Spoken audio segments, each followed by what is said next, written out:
Bismillahirrahmanirrahim. Assalamualaikum warahmatullahi wabarakatuh.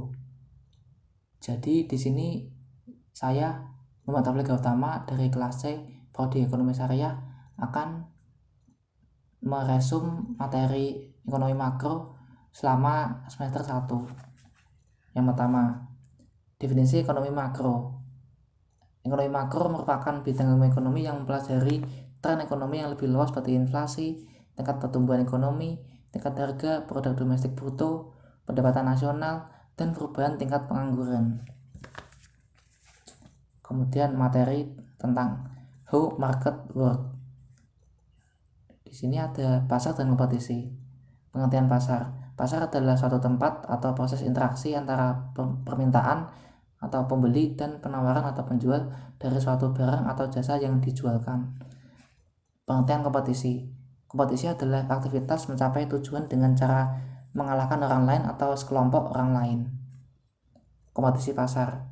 Kompetisi dalam pasar terjadi karena satu atau lebih pelaku bisnis merasa terhimpit atau melihat peluang untuk mengubah posisi bisnis mereka menjadi lebih baik.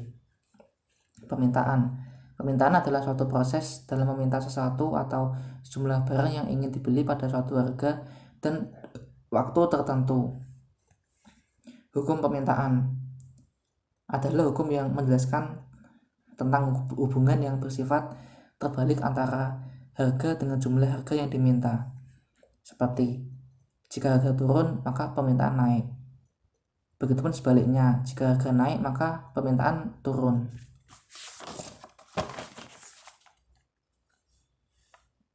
Kemudian materi the data of macroeconomic. Yang pertama, produk domestik bruto atau PDB. Jadi PDB merupakan salah satu indikator penting untuk mengukur kondisi perekonomian suatu negara atau juga disebut dengan nilai pasar semua barang dan jasa yang diproduksi oleh suatu negara pada periode tertentu. PDB dibagi menjadi dua, yaitu PDB real dan PDB nominal. PDB real adalah nilai dari barang dan jasa yang diukur dengan harga konstan. Kemudian PDB nominal adalah nilai dari barang dan jasa yang diukur dengan harga yang berlaku. Yang kemudian Consumer Price Index atau CPI. Jadi CPI adalah alat ukur yang berguna untuk menilai perubahan rata-rata atas suatu harga produk yang dihitung dengan melakukan pemantauan terhadap perubahan harga pada setiap produk.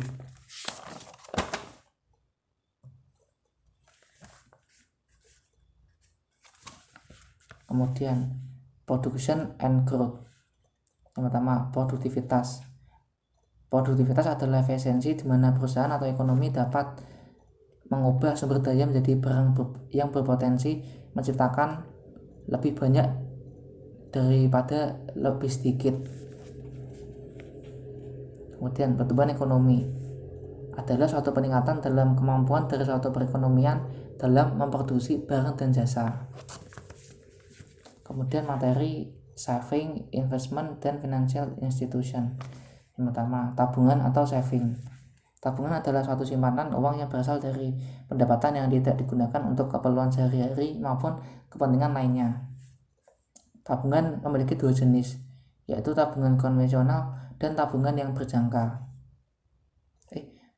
Tabungan memiliki tiga jenis, tabungan konvensional, tabungan berjangka, dan tabungan giro. Kemudian investasi atau investment. Investasi adalah upaya menanamkan modal atau dana dengan harapan bisa mendapatkan keuntungan di masa depan. Manfaat investasi. Yang pertama, bisa menjadi potensi penghasilan jangka panjang, bisa menekan angka inflasi, bisa memberikan sebuah penghasilan yang tetap, dan lain-lain. Kemudian lembaga keuangan atau financial institution.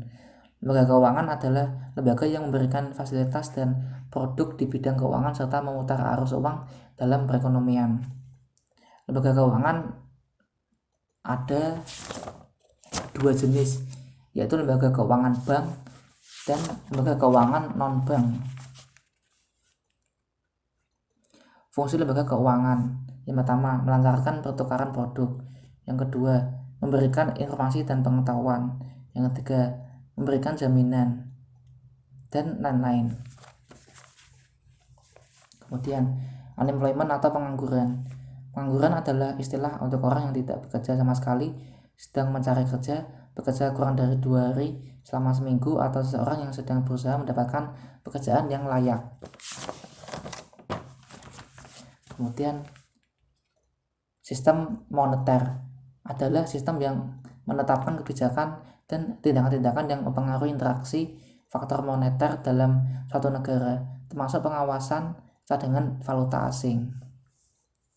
Kemudian kebijakan moneter adalah sebuah kebijakan dari pemerintah melalui bank sentral untuk menambah atau mengurangi jumlah uang yang beredar dalam rangka mengendalikan perekonomian. Kebijakan moneter dibagi menjadi 2. Yang pertama, kebijakan moneter ekspansif, dan yang kedua, kebijakan moneter kontraktif.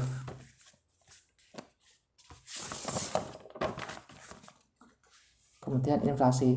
Inflasi adalah suatu proses meningkatnya harga barang secara umum berkaitan dengan mekanisme pasar dan disebabkan berbagai faktor. Kemudian perekonomian terbuka adalah perekonomian yang melibatkan diri dalam perdagangan internasional, ekspor dan impor, barang dan jasa, serta modal dengan negara lain. Impor adalah barang dan jasa yang diproduksi di luar negeri dan dijual di dalam negeri. Ekspor adalah barang dan jasa yang diproduksi di dalam negeri dan dijual ke luar negeri atau ke negara lain.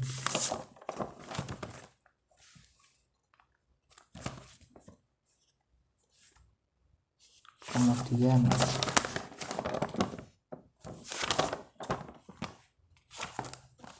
permintaan dan penawaran agregat.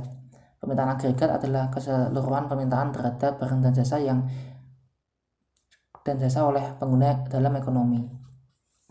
Kemudian penawaran agregat adalah hubungan antara jumlah barang dan jasa yang ditawarkan dari tingkat harga. Kemudian the short run trade-off between inflation and unemployment. Trade-off berarti kita menukar suatu hal untuk mendapatkan hal lain. Trade-off jika diartikan dalam bahasa Indonesia yaitu pertukaran kepentingan. Trade-off antara inflasi dan pengangguran adalah suatu pertukaran kepentingan di antara masalah inflasi dan pengangguran, dengan salah satu dari masalah tersebut harus dikorbankan.